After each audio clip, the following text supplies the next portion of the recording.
Hello, welcome to Do It Yourself channel. Today I will show you how to set up driving mode in Samsung Galaxy Z Fold5.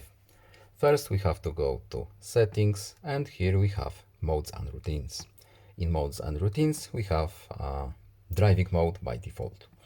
So to turn it on automatically we can set up specific conditions. For example, if our phone detects our Bluetooth device in our car, we can automatically make it turn into driving mode.